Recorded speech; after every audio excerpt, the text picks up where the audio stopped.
Niñas, necesito contarles algo que me dejó pensando toda la semana. ¿Y ahora qué pasó? Ya me preocupaste. Sí, porque cuando empiezas así, siempre es una historia interesante. Pues resulta que una amiga fue a un retiro espiritual en el desierto y pues regresó contando que había consumido peyote. Me dijo que fue como la mejor experiencia de su vida, que vio colores increíbles, que sintió que hablaba con la naturaleza y hasta que entendió el sentido de su existencia. Y la verdad pues me dio curiosidad, porque siempre que escuchamos hablar del peyote como algo muy natural, muy espiritual, pero nunca nos ponemos a pensar qué es que está pasando realmente dentro del cuerpo. Justo ese es el problema. Creo que muchas personas creen que como viene de una planta no hace daño, y eso no siempre es cierto. Así que en el episodio de hoy vamos a responder una pregunta muy interesante. ¿El peyote realmente es tan inofensivo como parece? Yo soy Isabela. Yo soy Michelle. Y yo soy Nora. Comencemos. ¿Qué es el peyote? Bueno, empecemos por lo básico. ¿Qué es exactamente el peyote? Porque pues yo antes pensaba que era una especie de hongo. No, mucha gente piensa eso, pero no. El peyote es un cactus pequeñito, redondo y sin espinas. Y su nombre científico es Lophophora williamsi. Crece principalmente en los desiertos del norte y el sur de Estados Unidos. Y aunque hoy muchas personas lo conocen por sus efectos alucinógenos, en realidad su historia comenzó hace muchísimo tiempo. Los arqueólogos han encontrado evidencia de que se consume desde hace más de 5.000 años, imagínense. 5.000 años antes de que existieran los hospitales, los medicamentos modernos o incluso muchos de los países que conocemos hoy. ¿5.000 años? Entonces es algo muy antiguo, ¿eh? Exactamente. Los pueblos indígenas, especialmente los huitzaricas, raramuris y coras, lo utilizaban en ceremonias religiosas. No lo hacen para divertirse. Ellos consideran que el peyote es una planta sagrada y lo utilizan para reflexión espiritual, sanación y conectan con la naturaleza. O sea, que el problema realmente no es el uso tradicional. Exactamente. El problema actual aparece cuando personas lo consumen por moda, curiosidad o por buscar un viaje psicodélico sin preparación y sin conocer los riesgos. ¿Por qué produce alucinaciones? Ahora viene la pregunta que más me interesa. ¿Cómo un cactus puede hacer que alguien vea cosas que no existen? Porque eso sí me parece pues muy impresionante. Bueno, pues todo ocurre por una sustancia llamada mescalina. La mescalina es la principal compuesto activo del peyote.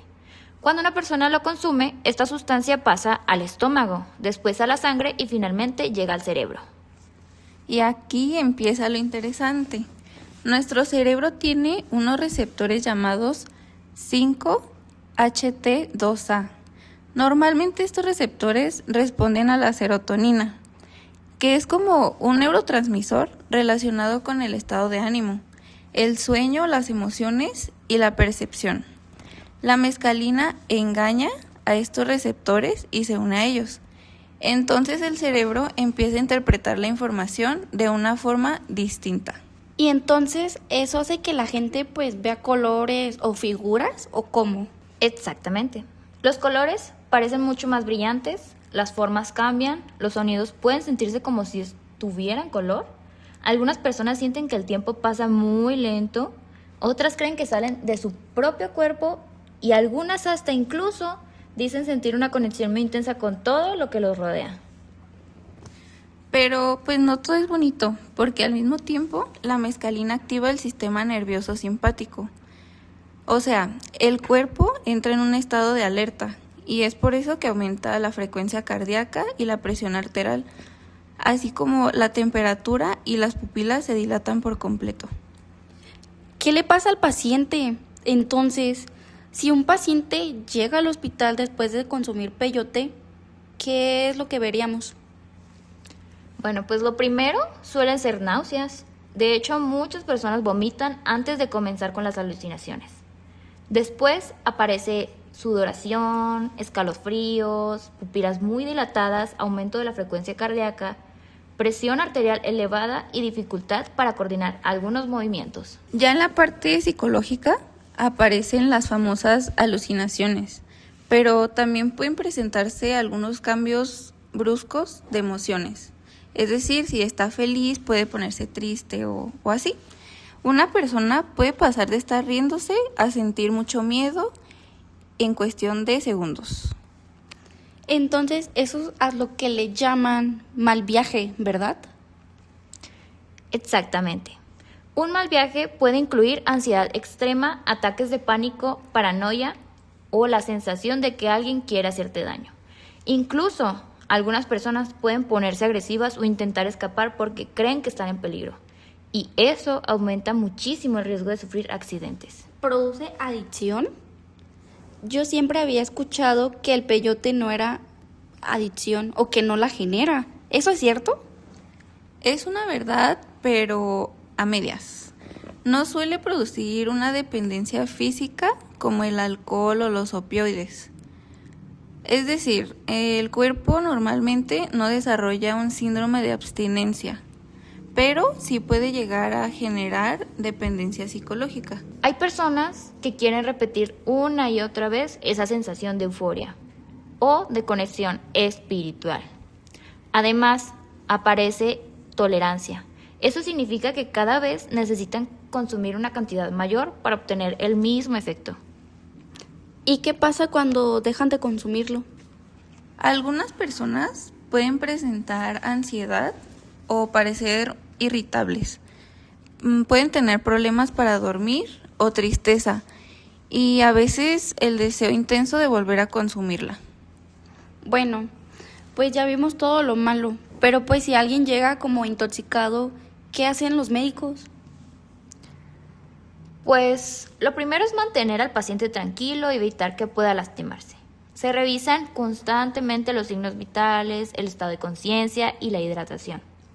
Ajá, y si el paciente está muy ansioso, muy agitado, el médico puede administrar benzodiazepinas como diazepam o lorazepam. Y si desarrolla una psicosis grave, se puede utilizar algunos antipsicóticos bajo la supervisión médica, obvio. Y después, porque pues supongo que no termina ahí, ¿verdad? No. La recuperación también necesita apoyo psicológico. Muchas veces se trabaja con terapia cognitivo-conductual, terapia familiar y grupos de apoyo.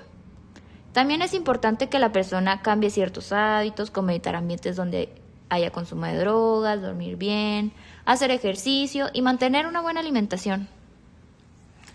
Después de investigar todo el tema, creo que me di cuenta de algo muy interesante. Muchas veces creemos que lo natural significa algo seguro, y no siempre es así. Existen plantas extremadamente tóxicas y hongos venenosos, e incluso sustancias naturales que son capaces de alterar el funcionamiento del cerebro por completo. El peyote tiene un enorme valor cultural para muchos pueblos indígenas y ese uso merece mucho respeto. Sin embargo, consumirlo únicamente por curiosidad o por diversión puede tener consecuencias importantes para la salud física y mental.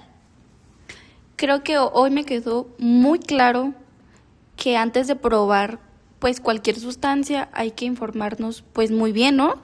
Porque pues una experiencia que parece inofensiva pues puede terminar en una sala de urgencias y esa definitivamente no es la historia que uno no quiere contar o que no quiere pasar.